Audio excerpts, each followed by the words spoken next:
Thank you, John. Good afternoon, everyone, and welcome to the final session in the Citation and Copyright series. My name is Gabrielle Zepeda, and I will be the host and moderator of today's session. Today's session is Citing in Chicago Style, Tips and Resources for UTSA's Faculty and Librarians. I would like to introduce our panelists for today's session, which is Sherry Salisbury, Dr. Teresa Ekman, and Dr. Patrick Kelly. Sherry is the scholarly research librarian with John Peace Library. Dr. Ekman is a faculty member and associate professor in the Department of Art and Art History. And Dr. Kelly is also a faculty member and associate professor in the Department of History.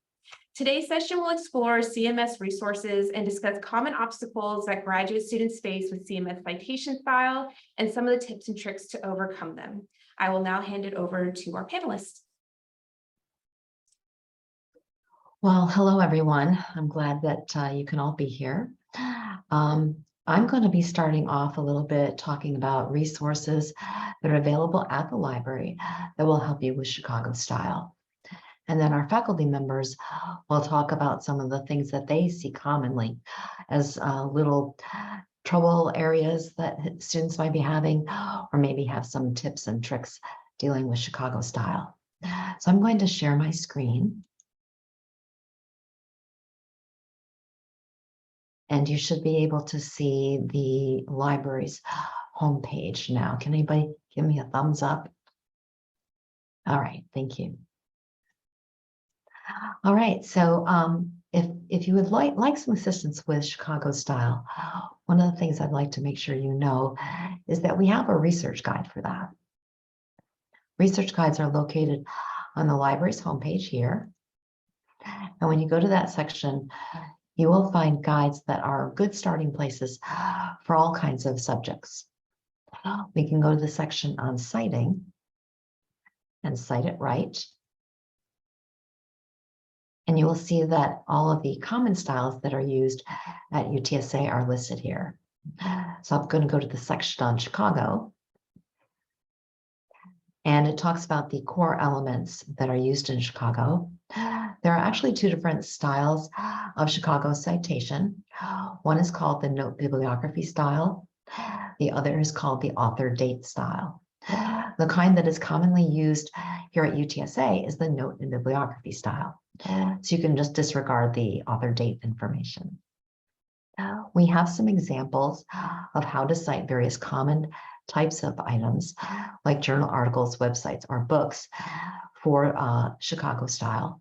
And we give example of the note format as well as the bibliography format with examples that show you the order that these different elements are supposed to appear in, and then actual examples.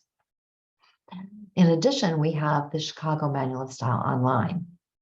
This is a subscription to the Chicago Manual of Style, but it contains everything you'd ever want to know about citing in Chicago style. And chapter 14 of the Chicago Manual of Style is actually the chapter on the notes and bibliography style of citation.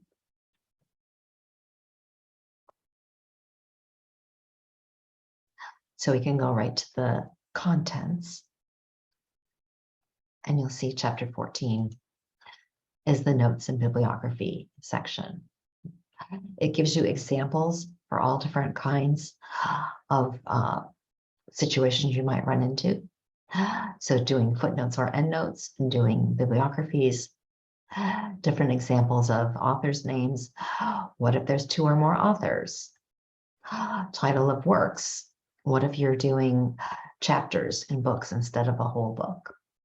So it gives you information and examples for all of those different things. I'm just going to click on an example here so you can see. And they will provide examples for footnotes, which will have numbers in front of them. And then the examples that don't have numbers in front of them will be the examples for the bibliography. The Chicago Manual of Style can also be searched using the search box. So if you're looking for how to cite a film, for example, you could search film. And as long as you get something that comes up with chapter 14, then you know you're going to have the proper section. So you definitely want to use the Chicago Manual of Style. That's really getting the answers to your questions right from the horse's mouth, so to speak.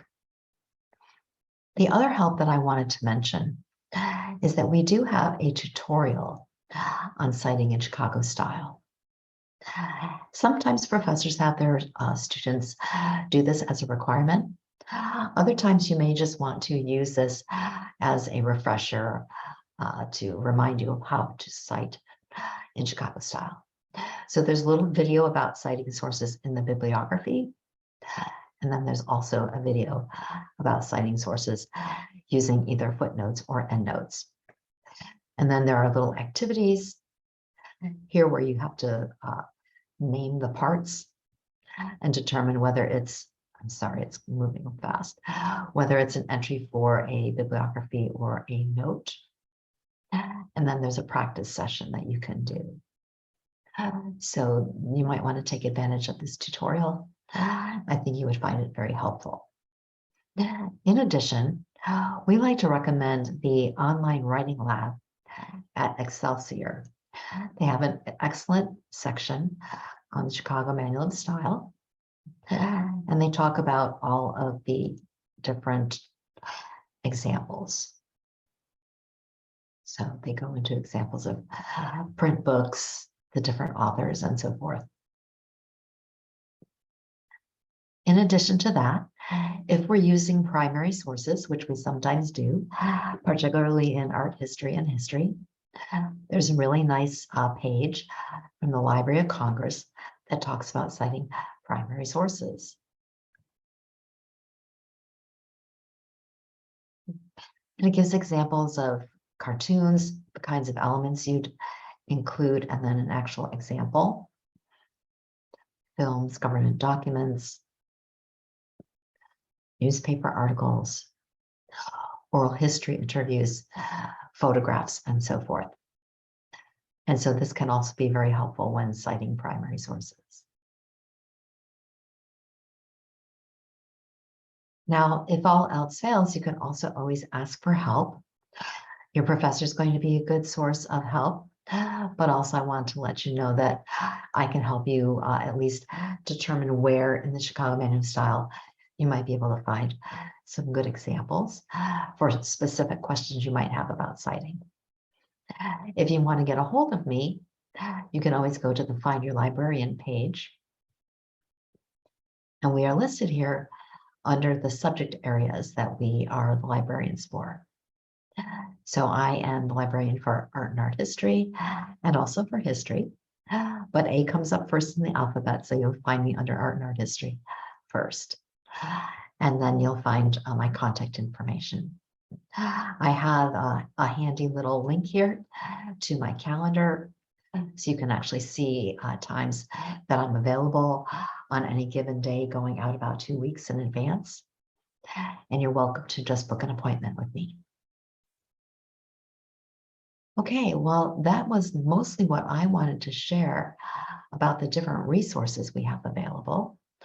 Professors, would you like to talk a little bit about some of the different tips that you might have, or some of the challenges that you notice students particularly run into with Chicago style? Who would like to go first? Shall I jump in here? Sure. Well, thank you, Sherry, so much. I want to let students out there know that the best resource is our own librarian. Mary Salisbury is you've been fantastic, just so helpful, guiding our grad students through their theses and their writing projects. I want to offer just maybe a little point of view. This was fantastic. What a great, down to the concrete references and where to go is wonderful. But I can offer a little different, just some thoughts. So, of course, Chicago asks instantly students taking art history class what format they should follow. Chicago is the guideline, the only line really of choice for the field of art history. In particular, I'm not really worried about mistakes that a grad student will make using Chicago. And I'm going to qualify statement a little bit, but rather I really want to encourage graduate students who are expect write term papers and theses and dissertations based on primary and secondary research. I want to encourage them to make Chicago a friend, to really use it to your best advantage. All a graduate needs in order to make the best use of Chicago, a willingness to spend time looking for good examples that meet their needs, that draw from similar kinds of source materials, what they're working with in research. So any current published article in a scholarly peer-reviewed journal, or a few of them, serve the purpose, the student's purpose. More specifically, in our history, most useful would be scholarship that deals with time period that the student is working in, whether it's ancient or in particular century, or whether it's contemporary, for example, and the topic that the student is researching. So I can't emphasize this enough. Reading scholarship is the best guide to becoming more comfortable with Chicago, and find your scholar that you writing style and that you love the way they do their research. Use them as a model so that you can enjoy what you're using as a model and follow in your own work. So now the caveat is that the mistakes grads make is I've seen is really the absence of citation, of using citations. And so just a reminder, that because I think that's the challenge right? Perhaps is to know what requires citing, what does require citing. And again, you learn that through reading. Anything that is not general knowledge needs a note or a citation. So when you're reading your work or another person's work, and you're reading along and something sends off a bell or a doubt, and that question in your mind that says, wait, how do I know that? How do they know that? That stop right there. That's when a citation is needed at that precise point. So the mistakes are less in how to cite, because as Sherry tells us, there are detailed guides for doing that, but more in what is it that requires a citation. And then just for reassurance to grad students, no matter how experienced a writer be, there comes a point in their research where they personally may become so familiar with their material that they miss citing it. It's like it becomes, general knowledge so they don't realize, oh, I really do need to say where they're from. And this process of citing references is hard work. You just kind of have to accept that is investigative work. To cite well, you have to be a good taker. It's memory work, it's record-keeping work, because good scholarship is the accumulation of a lot of voices, right? And you may not remember where you got a particular detail, and you have to trace it back. You have to locate that. So that process can be really satisfying if somebody who's kind of obsessive. You have obsessive tendencies, or it could be extremely frustrating and time consuming if you're having trouble pinpointing where you came across certain information. And I think days when we were using the internet so much, in addition to, please forget students, print sources, paper sources, monographs, articles. moving so quickly and there's so much information, and that this process of citation and going back and finding, relocating your system, I think it's more complex. From my own experience of working with Chicago for at least 2 decades or so, I want to say, for me, Chicago is a friend.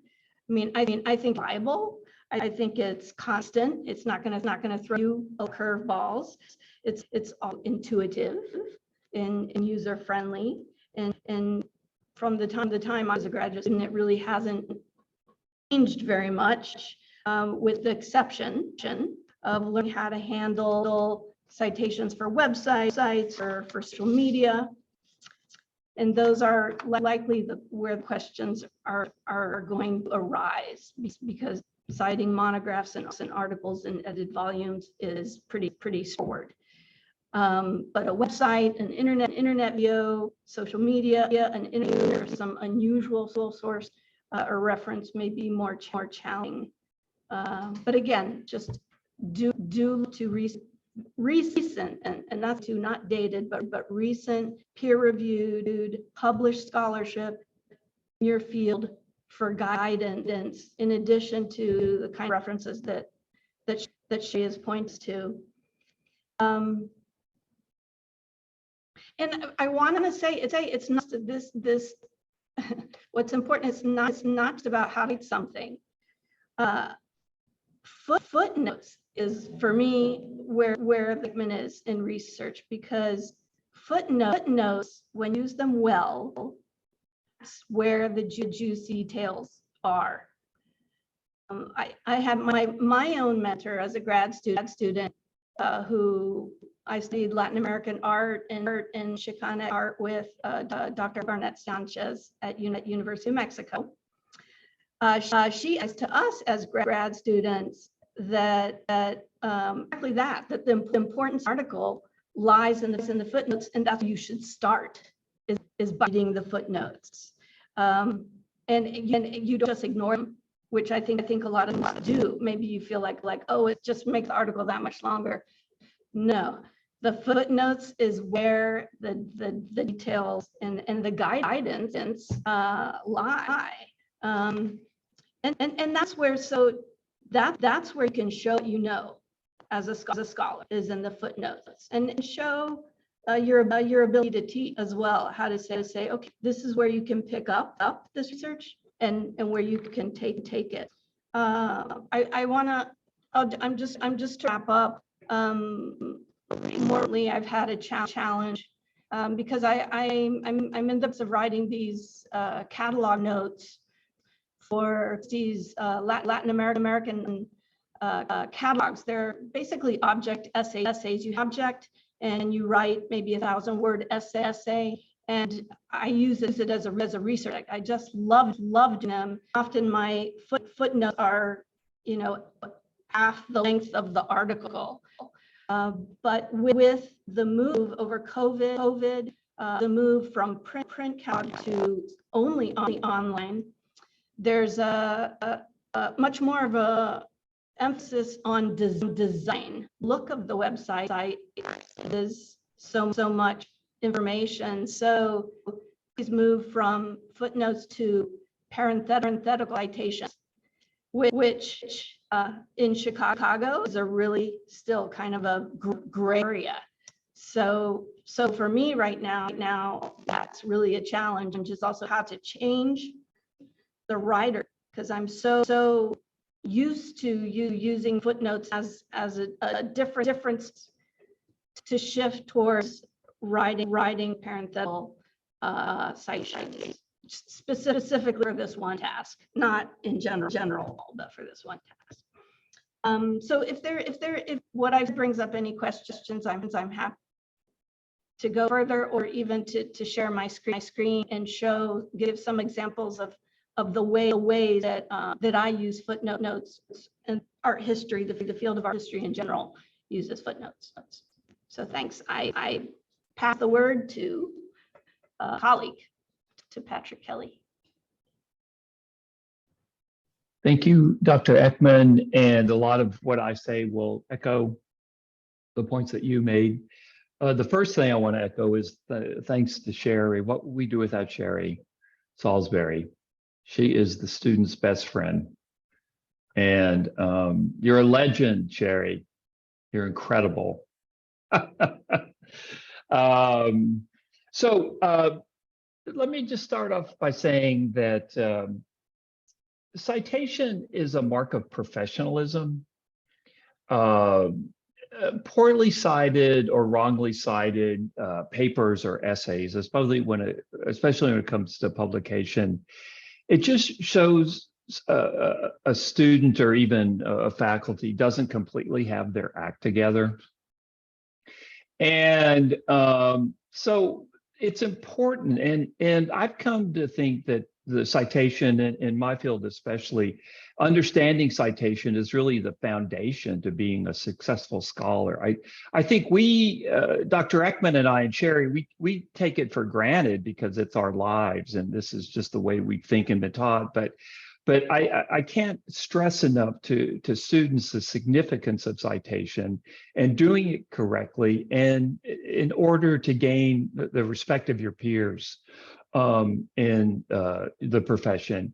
And one of the mistakes that I see a lot in citation, just basic things like lack of capitalization in titles.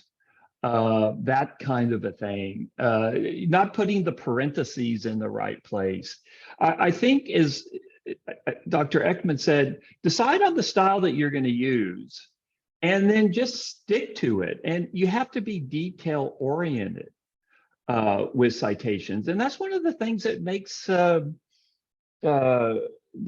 you crazy about citations. Citations kind of drive me crazy. And you have to be organized from day one with your citations. You can't start late when it comes to citations. You need to have, you can do it now with the EndNote, but whatever you come up with, you need to know where your material is and how you can correctly cite it. And it has to go along with your research. You have to be detail oriented from the very beginning. And you have to choose a citation style. And I would suggest that you work with the professor, you talk to the professor that you're working with, and say, this is the Chicago style, is this what you want to see? In history anyway, the vast majority of citations will be books, articles, newspapers. So I would say, 75 or 80% of citations are very similar, but then you have kind of obscure citations like multi-authored books. In history, government documents, which have that's their own little world. And bottom line, if you're confused about how something should be cited, talk to your professor, see what your professor wants to see with citation, especially in those kind of like film, photographs. Make sure that you're consistent as well. So consistency is important, detail is important, and little things like correct parentheses, capitalization. I know it sounds really boring, but it's one of the things that marks you as a professional. Now, one of the things that Dr. Ekman talked about that I wanted to echo is where, the question of where do you put a cite, right? So if I were to mention Abraham Lincoln, I wouldn't have to have a citation and say Abraham Lincoln was the 16th president of the United States. Right? That's common knowledge. But if I talked about a specific speech or a quote that's not common knowledge, that's where the cite comes in. So my general rule of thumb for my work and for you all is when you're doing your drafts, oversight rather than undercite. Cite too much at the beginning, because you can always take citations out, which I'm working on. I'm working on a last draft of something. You can take citations out, but it's harder to put them back in. So when you're working on your drafts, if you have any questions, should this be cited? Go ahead and cite it, because you can always take that cite out. So rule of thumb, oversight a draft rather than undercite it. And if you ever have any question about, should I have a citation here? Go ahead and cite it. It costs you like 30 seconds. And it might save you some trouble down the line. Something that Rebecca has heard me say a million times, but I'll repeat here. Citations are not to trick you or to make sure that you're telling the truth, although in instances of history, especially when I was in grad school, there were cases where people made up their sources. It's a big scandal, but that's a long time now. But just a reminder that citations are for other scholars. What you're doing is, and this is again echoes Dr. Ekman's point, you're creating a paper trail. You're in a dialogue with other scholars. And Dr. Ekman talked about the juicy details of scholarship. And so when you're thinking about citations, you're not just proving that what you said actually exists out there, but you're in a discussion with other scholars so that they know that they can follow what you said, or they can follow your source, and they can find it when they're doing their own research as well. There's nothing. One time, I found a site. I look at Civil War cotton trade with Texas, between Texas and Mexico, and I found a site, and it looked incredible, and I never had seen it. This guy was making all these claims, the scholar at University of Houston, and I was, oh my God, where did he get that site? I have to look this up, and I looked at it, and it was a historical marker.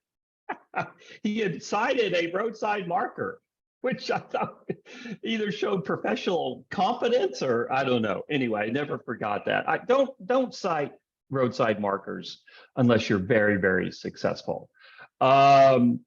And so oversight, talk to your professor, be consistent with your citations, make sure that you do the little things right, correct capitalization, parentheses where it should be, italics is always a big bugaboo.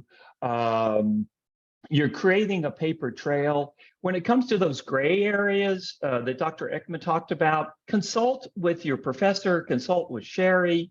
If you have any confusion at all, reach out to somebody because it'll save you time later.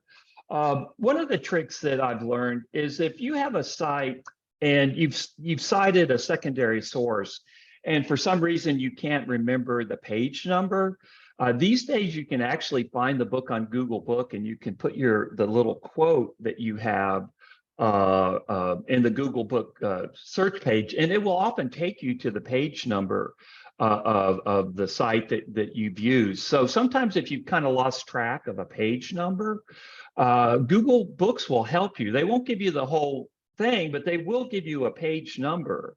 And often if you've lost track of a site, you can actually just type in, especially if it's a direct quote, you can type in the direct quote and it'll take you to the actual site. And don't try to put yourself in that position, but if you ever find yourself in that position, especially with direct quotes, sometimes Google or any other search engine you might want to use, these days it can really save you time. It can take you right to where you want to go. If for some reason, which hopefully doesn't happen too much, you've lost track of your citation. Let's see. So yeah, that's pretty much what I have to say. Be detail oriented. It's a sign of professionalism to cite correctly. Be in constant contact with your professor, with Sherry. Be consistent once you decide on a citation style. Be detail oriented, and keep track of your citations at every step of the way. Create a system for yourself so you know where you found your material, because you do not want to lose a great quote because you can't find the citation for it.